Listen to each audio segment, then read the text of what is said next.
The esophagus is the tube that allows food to pass from the pharynx into the stomach.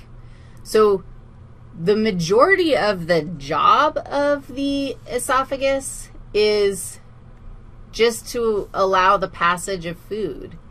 Pass food to stomach. And that would be great. There is, at the superior end of the esophagus, there is a constriction of muscle, and it's called the superior esophageal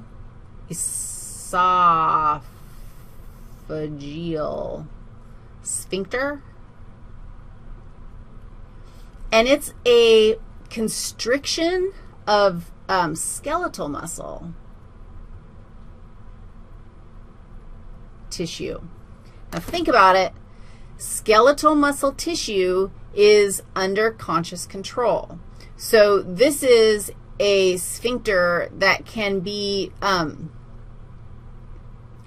closed off when breathing. You actually close it off when you're breathing so that you don't send air down your esophagus. What happens if you do send air down your esophagus? This is another thing, digestive system. I've got a lot of skills when it comes to digestive system. I can gleek with the best of them, and I'm actually a pretty decent belcher. In fact, there's a new word for belch, eructation. Eructation. Did you know that? Eructation is the act of belching. And I mean, that word, like, dude, that's not an anatomy word that we have to know. It's more of a physio word for a process that's really cool. The esophagus, if you get air in your esophagus, then you can go through the process of eructation. You can eructate, which is super exciting and sometimes startlingly loud. That's when the air comes back out your esophagus. Now, if you have a superior esophageal sphincter made of skeletal muscle, what do you think you also have? You do. The esophagus leads to your stomach, and you actually do have an inferior esophageal sphincter,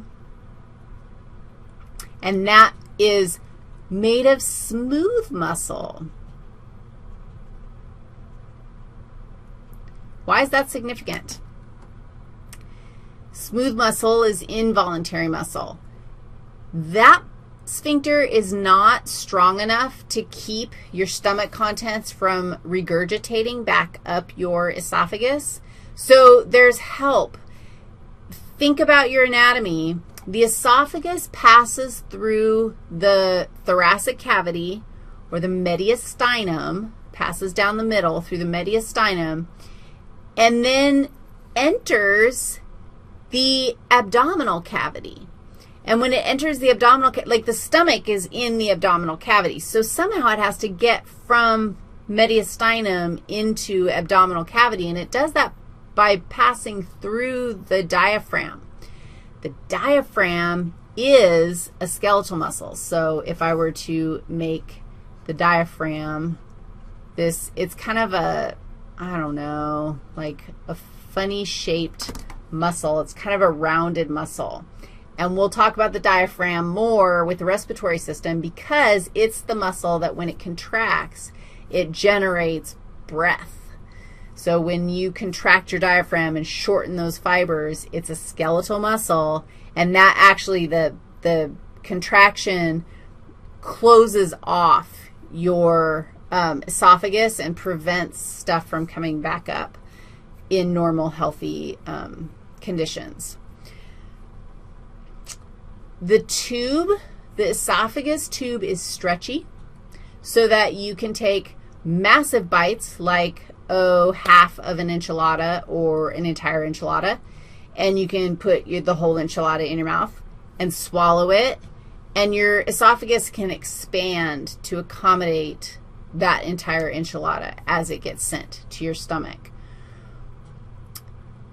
So it's stretchy, and it's the tube itself, and we're going to talk about this more when we do digestive histology in the next lecture, but the tube itself is surrounded with muscle. On the superior end of the esophagus, that muscle is skeletal muscle. On the inferior end of the structure, the muscle is smooth muscle. So that's a really interesting characteristic, and we could look histologically at different sections of esophagus, and we should be able to tell the difference between the smooth muscle and the skeletal muscle. All right, so let's talk about our stomach, because that's where we're headed next.